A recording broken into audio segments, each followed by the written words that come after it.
see examples of people that gamble, and you know, they always got the story. You know, I remember when, back in the day. We used to have a lot of big games back this way. Right here with Big Long, everybody had burners, Mac 10s, Mac 11s, Tech 9s, 357s. Shit, it was on. You better watch your ass too. You better not be a marker. You was getting your pockets checked. Oh, y'all know you my age, nigga. Neighborhood. All right. Shut up, homie. We doing a documentary. Everybody got a documentary. I guess I got to do one too.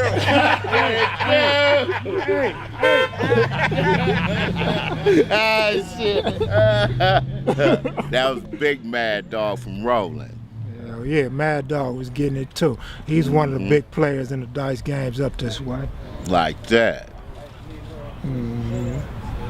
So what was y'all doing with the money back in the day when y'all pulled off them licks? Oh man, you know me, I was stupid. I was on Sherm, didn't give a fuck. Still getting my gangbang on.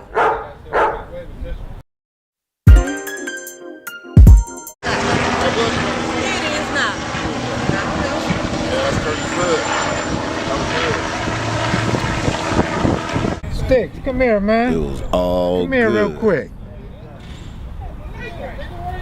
This nigga right here asked me one day, he asked me for some picks. He come out with the book, he come out with the bookies parlay card. Oh, yes. I give him 6 teams. I go to Vegas and bet him and win. I come back to see how much money he won. He didn't even bet him. Didn't bet him. Why you didn't bet him, Sticks? Shit, well, time wasn't right. Time wasn't right. Time was right. That's why I you get asked some more from him this year. I get some more from him. Come down there baseball season. Oh, yeah. Uh-huh.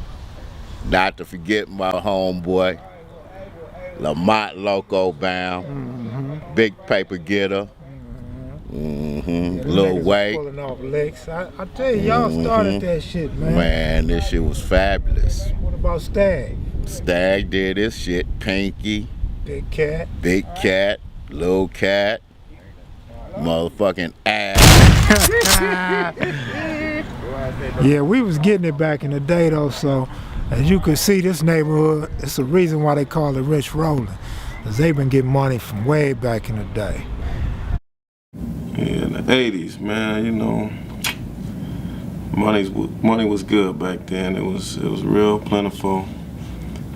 Everybody had it, you know, and everybody was trying to get at it.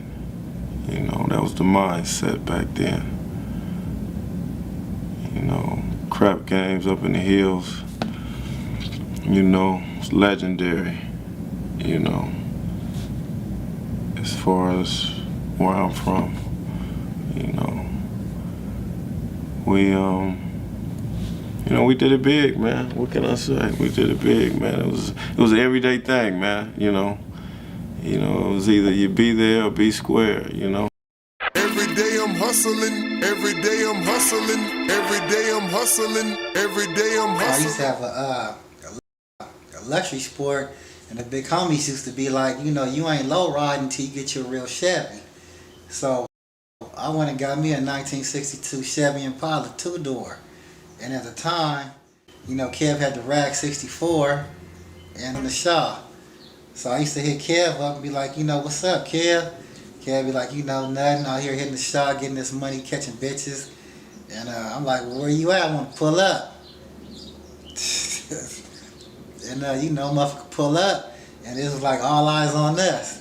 So, you know, out there on the Shaw, motherfuckers have like pocket full of money. Motherfucker asked for like change, reach in his pocket, pull out like 20s, 50s, and 100s. And the bitches be like, you know, looking over the motherfucker's shoulder, just like, damn, them motherfuckers over there got it going on. Like, you like, what's happening?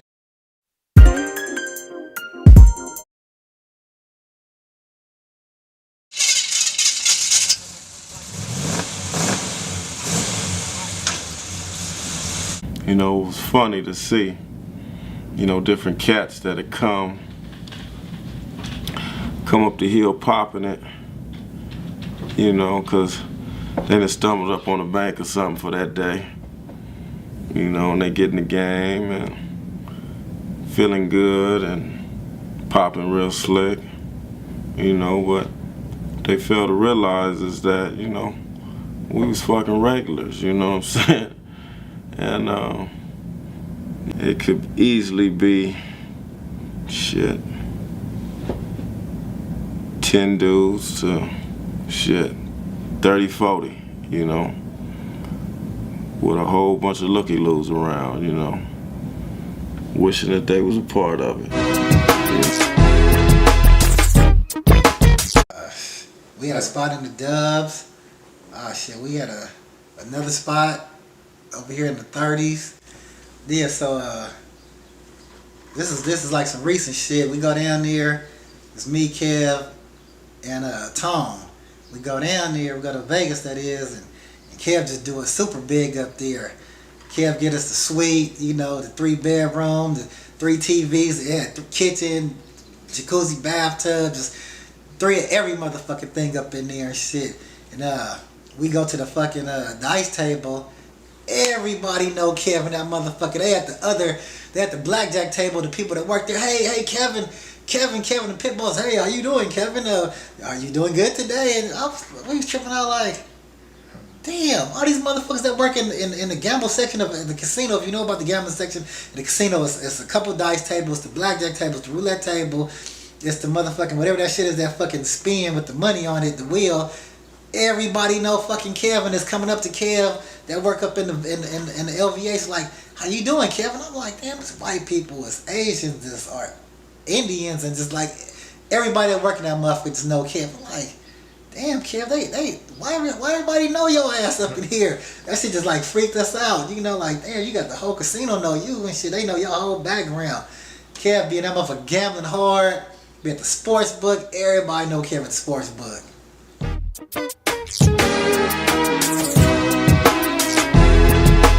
Yeah, I was asking for picks.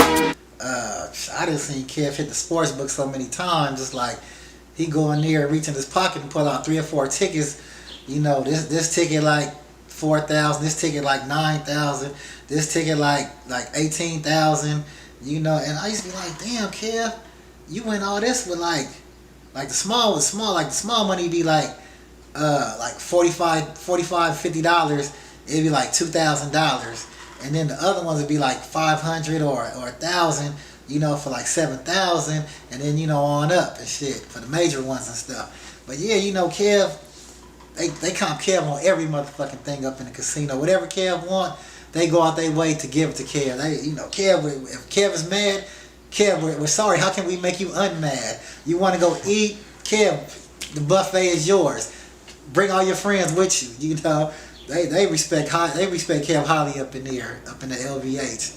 Them casinos out there in Vegas, so they see Kev's not even saying nothing. Kev, we can interact in the conversation ourselves as we walking in the sports book, and you hear somebody say, "Hey, Kev," you look around, somebody way over there is waving to Kev. "Hey, how you doing, Kev? Can I talk to you for a second?" You know, everybody want to be around Kev up in there. That shit is crazy and shit.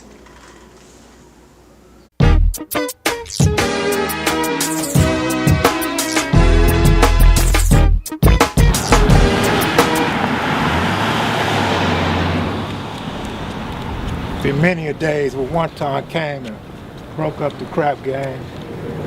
But this Kinnison Ave, this the block. This where all the big games went down for many years. All the homies come through, the OGs, the Tiny Lokes, you know what I'm saying? So we were shooting hundreds, fading 100. Sometimes somebody might fade the whole board, might drop your whole wire, shoot 1600, whatever. But these was the big games, man. This bring back so many memories. All the homies is resting in peace, not here no more. And homies that lived on the block don't live here no more.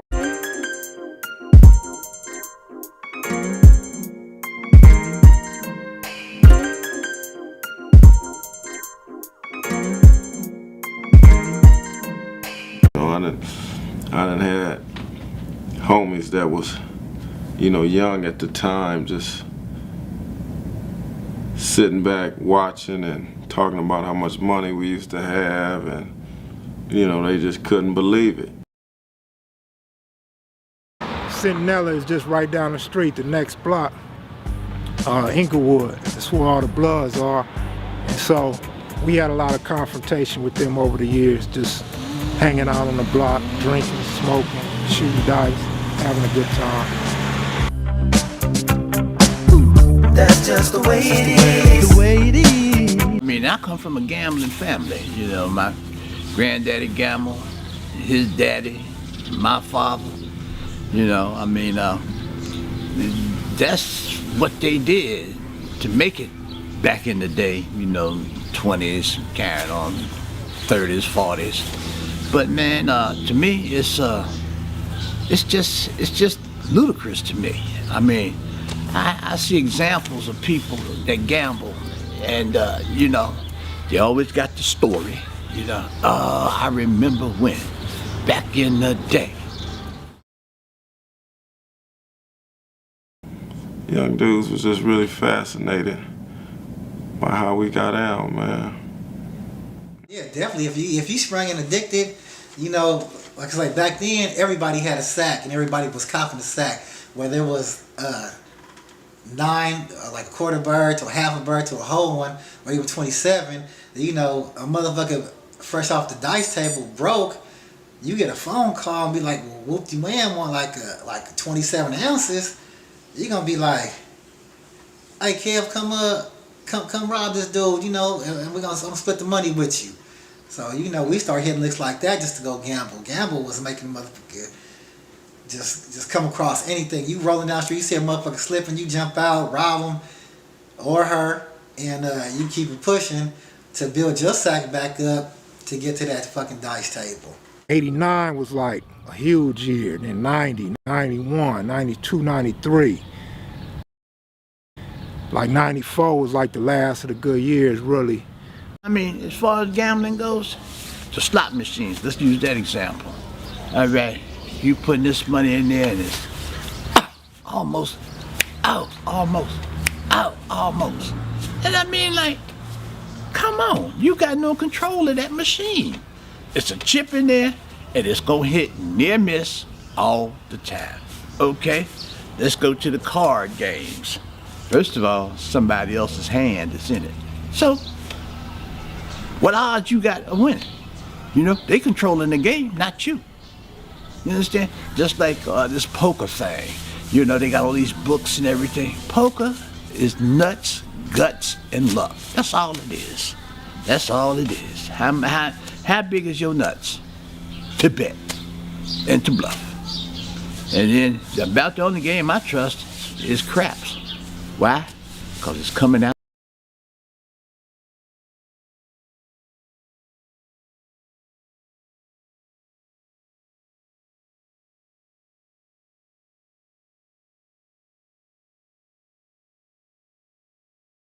It's over? Why he checking my one? No. It's over? So, man, they had me stuck. Now I gotta go to Vegas and parlay with my new girl. Gotta get them titties done. Was it 4,006? 6. Good luck to me. Money gone cause I'm never hitting deuce five. I'm never hitting four tray, no way. You wanna leave, but come on, ho, stay. Kev's a jack of all trades when it comes gambling, you know. Like I said, I seen him win more than he lose. It was times that he had rough times, but hey, yeah, he makes it up. So it's like an up and down thing, but I think he got the best of them. When I came home from the penitentiary in 97, late 97, this was like the last of the real money years.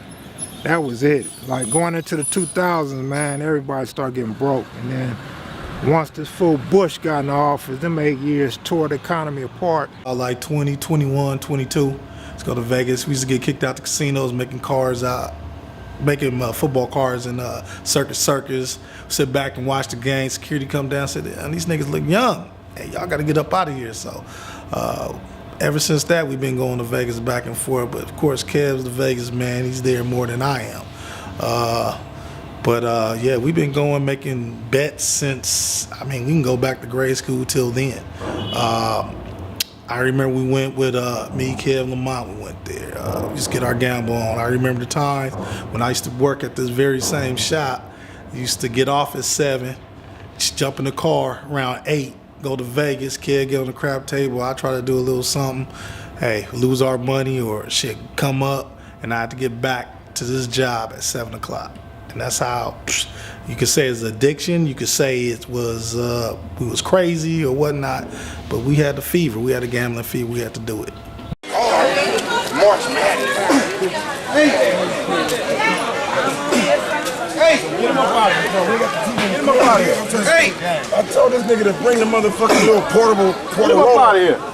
Fuck, we can't even win. Hey! Let's go. I got it, man. I got a 40 there. Right here.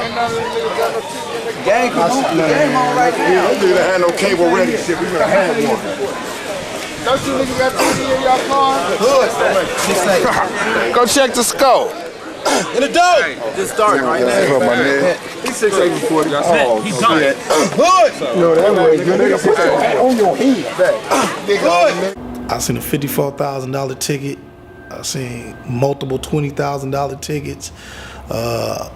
You know, it get to the point when they like 5,000 and 6,000 is nothing. I'm like, what? You didn't win more than that?